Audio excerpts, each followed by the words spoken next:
En Aire de Santa Fe Radio 91.1, los reportajes imprescindibles para escuchar en la mañana de la gran radio de Santa Fe. Bueno, y le queremos agradecer este contacto a Carlos Fara, es analista político, consultor. Carlos, bienvenido a Aire de Santa Fe, bienvenido a Ahora Vengo. Julián Brochero te saluda y todo el equipo. ¿Cómo estás?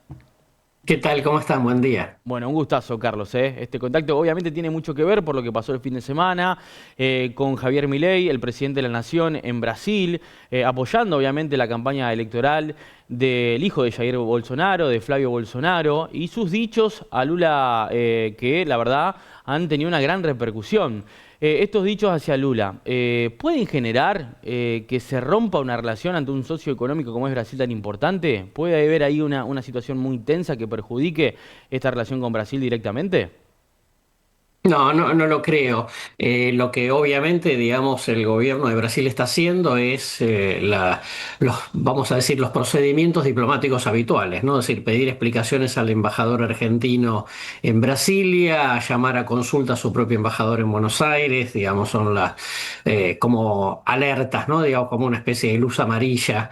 Pero imagínate que la relación con Brasil no se juega exclusivamente en los dichos del presidente, sino que hay muchos intereses conjuntos detrás, empresariales, políticos, etcétera, que hacen que esto, digamos, probablemente sea más una escena de coyuntura que alguna cuestión, digamos, que tenga mayor profundidad, más allá de lo que uno pueda considerar como inconveniente, teniendo en cuenta que Argentina y Brasil, digamos, son dos de los cuatro países más grandes de la región y por lo tanto, digamos, totalmente asociados en su futuro, ¿no?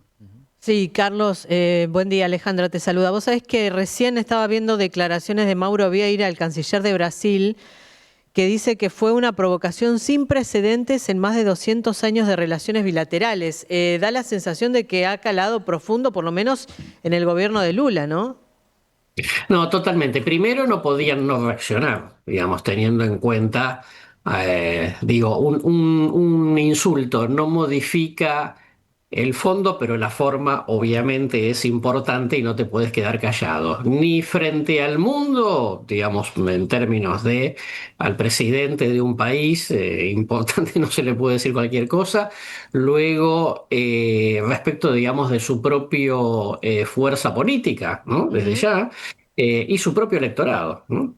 Lo cual, digamos, en una semana particular para Lula, porque primero el conflicto con Estados Unidos por el tema de los aranceles y luego ahora, digamos, el conflicto con Milei, de alguna manera. Sinceramente creo que es como que le están facilitando las cosas a Lula, que con cada conflicto con el exterior se ha reforzado en términos electorales, teniendo en cuenta que por lo menos la primera vuelta de la elección presidencial está en no más de 2 meses, ¿no?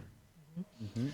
Hay la sensación de que esto podría llegar a herir la relación bilateral. Vos decís que no. No, mira, atrás de esto hay muchos intereses económicos, Claro. inversiones que inciden, ¿no? Que levantan el teléfono e inciden en esta discusión. Por lo tanto, digamos, una cosa es que tengamos muchos fuegos artificiales en términos de la relación diplomática en el corto plazo, y otra cosa es que efectivamente tengamos dolores de cabeza, insisto, por la fuerte asociación, Ujú. que todo hace, digamos, pensar que seguramente se empezaron a activar muchos carriles paralelos a los de la democracia, a los de la diplomacia formal, y que a partir de eso, digamos, a la corta o a la larga, los efectos reales probablemente sean limitados, más allá de algún ajuste de cuentas que pueda existir sobre alguna cuestión en particular, ¿no? Ujú. Ujú. ¿Cómo ves a Milei en el escenario internacional? Porque se lo ve a un Milei fortalecido cada vez que sale al exterior, a las distintas convenciones. Bueno, una de ellas fue la de Brasil, pero ¿cómo lo ves en este concierto internacional? A ver, primero creo que obviamente Milei iba a ser digamos, una gran expectativa sobre cómo iba a gobernar, sobre todo ocurriendo en un país grande como la Argentina, ¿no? Recordemos, Argentina, más allá de su de su tamaño de población, es el octavo territorio más grande del planeta, forma parte del G20, como decía recién, uno de los cuatro grandes de la región. Entonces, obviamente, la expectativa en un país de estas características siempre es más alta por lo que iba a significar el experimento económico y el experimento político, ¿no? Ujú. Sí, Los resultados económicos obviamente generaron expectativa, mirada, digamos, desde el mundo de los inversores, el mundo financiero, etcétera. Pero obviamente, digamos, Milei es una cosa y Milei gobierna un país que se llama Argentina y Argentina tiene algunos comportamientos de largo plazo, algunos que ayudan y otros que no, ¿no? claro. Entonces, desde ese punto de vista, te diría que más allá de la expectativa que se lo ve y la posibilidad concreta, obviamente, que va a ir creciendo con el tiempo de que el presidente se presente a una reelección que eventualmente podría ganar, yo te diría que lo miran con cautela, porque después cada uno empieza a ver en función de su política exterior de largo plazo, no Claro. solamente al personaje Milei, ¿no? Ujú. Carlos, ¿cómo te va? Facundo te saluda. Hola, ¿cómo va? Bien, te quería preguntar, ¿cómo se explica muchas veces Brasil y como contracara de la Argentina, ¿no? El tema de que muchas veces los gobiernos aquí son refundacionales, hacemos tipo de especie foja cero cada vez que cambian los cuadros que dirigen el país, los distintos espacios de gobiernos. Obviamente Milei tiene su estilo. ¿Qué pasa en Brasil? ¿Eso pasa también en Brasil? ¿O no? ¿Hay consensos tal vez más sólidos de que independientemente de quién gobierna hay cosas que no se discuten que ya quedaron superadas? Sí, eso, digamos, está muy claro en la práctica, ¿no? Digo, por eso, primero, digamos, son más de 200 años de historia distintos, ¿no? De los dos países, colonizaciones distintas, culturas distintas, digamos, en Brasil se ha producido, digamos, una matriz cultural mucho más cercana a la flexibilidad y la negociación permanente, ¿no? Y esto es lo que se ve en el sistema político. Eso, digamos, lo que ha llevado es a, yo te diría, una cierta generación de consensos, que en un país, digamos, que también, obviamente, también tiene altos niveles de desigualdad. Sabemos, digamos, obviamente, la semana pasada sobre el debate del tema del racismo, etcétera, pero que claramente, digamos, es un jugador global, ¿no? Digamos, se ha convertido en los últimos, por lo menos 50 años, en una potencia que discute sentado con Rusia, con China, etcétera. Entonces, desde ese punto de vista, tiene una cancillería probablemente de las más profesionales de América Latina, ¿no? Y lo que llamamos Itamaraty, que también está como con mucha ligazón con los intereses económicos de Brasil, y esos intereses están más allá de los gobiernos, ¿no? Efectivamente, después de que hizo por lo menos la última gran crisis que tuvo Brasil, que fue alumbró, digamos, a lo que hoy se llama, a lo que se llamó el Plan Real con Cardoso, lleva, digamos, una estabilidad y un cierto consenso en donde más allá de las diferencias más radicalizadas que se están dando en los últimos años, de todas maneras Brasil es Brasil, digamos, no cambia de la noche a la mañana por los cambios de gobierno, ¿no? Y pensando en esto que decís, Carlos, y bueno, todo lo que ocurrió el fin de semana, dos consultas. A ver, ¿cuánto le suma a Flavio Bolsonaro lo que pasó con Milei y los insultos hacia Lula? Y pensando también en nuestro país, ¿cuánto le conviene a la Argentina que sea Flavio Bolsonaro el nuevo presidente de Brasil?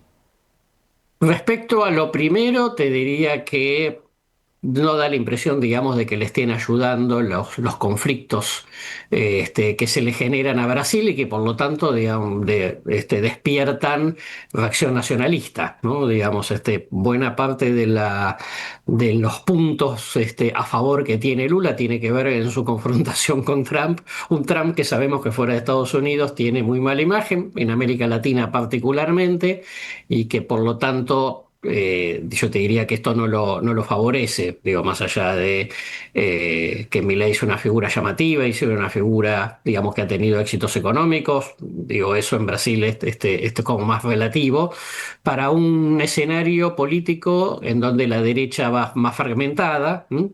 Y por eso, digamos, no solamente Lula lleva las de ganar en la primera vuelta, sino que si efectivamente fuera una segunda vuelta, también tiene superioridad. Eso por un lado. Luego, Ya lo tuvimos, digamos, al padre de Flavio Bolsonaro en el poder. Al final las cosas, como decíamos recién, no cambian tanto en Brasil, ¿no? Respecto a esta cuestión. Brasil es menos, yo te diría, los intereses o las coincidencias ideológicas de los presidentes coyunturales y es mucho más, digamos, su conglomerado industrial y de intereses que está más allá del gobierno de turno. Carlos, te quería llevar a la política doméstica, aunque sea una consulta que estábamos hablando hace un ratito de hablabas de una eventual reelección de Javier Milei. ¿De qué podría depender una eventual reelección de Milei y si tendría que ser en primera vuelta, porque en segunda vuelta se complicarían más las cosas? ¿De qué dependería? Bueno, a ver, acá hay dos cuestiones, te diría. Obviamente la agenda económica, que va a seguir siendo la principal y que va a determinar un poco, digamos, la mirada de la mayoría de la sociedad sobre, digamos, un balance entre pro y contra de todas las reformas que se hicieron y cómo la sociedad evalúa los resultados más allá de los datos objetivos. Eso va a permanecer hasta digamos, hasta el último minuto, desde ya. Todo lo demás, digamos, lo de la política, yo lo pondría muy de costado porque, digamos, es muy difícil desplazar de la conversación pública lo que no tenga que ver con lo económico, el bolsillo, la angustia cotidiana, el empleo, el salario, etcétera. Eso por un lado. Y la otra gran cuestión es con quién se va a enfrentar, ¿no? Es decir, con Claro. qué oferta opositora va a haber, si vamos a tener mucha fragmentación, si el kirchnerismo, digamos, va a ser se va a radicalizar, que esto va a quedar como muy direccionado por el posicionamiento de Cristina, por sobre la figura de Kicillof, las limitaciones de Kicillof también. Bueno, yo te diría que todo eso hoy le facilitan las cosas al presidente Milei. Pero bueno, falta una eternidad, ¿no? Digo, faltan Sí. 15 meses para la primera vuelta y si vamos a una segunda vuelta faltan 16. O sea que en Argentina, digamos, eso es demasiado tiempo como para hacer proyecciones. Creo que hoy, digamos, hay una tendencia, lo cual no significa que sea definitiva, ¿no? Bien.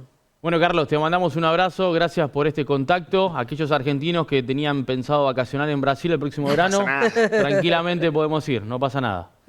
Sí, perfecto, eso no lo va a cambiar. Carlos, un abrazo, gracias. Igualmente, que tengan lindo día.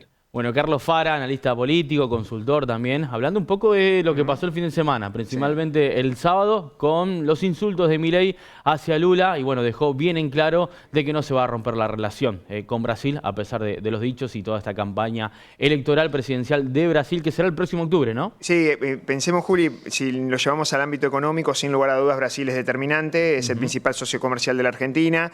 En los últimos 6 meses, en el primer semestre de este 2025, te sumo un dato. Exportó Argentina 6.254 millones de dólares en materia de bienes. Eso significa dólares que se generaron a través de compras que hizo Brasil a la Argentina. Del total, representa casi el 12,6% del total de todo lo que exporta la Argentina, que exportó casi por 50.000 millones de dólares en una temporada casi récord. Bueno, ahí tenés un detalle no menor que tiene sólidos vínculos comerciales, sólidos vínculos entre las empresas, las pymes, el nivel de inversiones. En ese sentido, independientemente de quién gobierne, es muy difícil romper ese tipo de lazos, ni que hablar si eso le sumas lo cultural. Es cierto que estos extrabruptos y estas señales de alerta y obviamente desde el punto de vista tirones de orejas desde las distintas cancillerías, bueno, no son de los mejores, no es un propicio que tenga estas idas y vueltas, que la Argentina ha tenido algunos antecedentes. Cuando gobernaba Jair Bolsonaro y acá en Argentina, por estos lares, Alberto Fernández, no tenían la mejor de las amistades, claro. Trataban de ser un poco más diplomáticos, ninguno de los dos tenía el estilo de Javier Milei, que bueno, cayó realmente muy pero muy mal al gobierno de Lula da Silva, incluso, y bueno, veremos qué termina sucediendo. Para la economía es como un detalle menor, pero ojo con estas situaciones porque en la política no son cuestiones menores. Cerramos la nota de la mañana, hacemos una pausa y ya seguimos con más Ahora Vengo.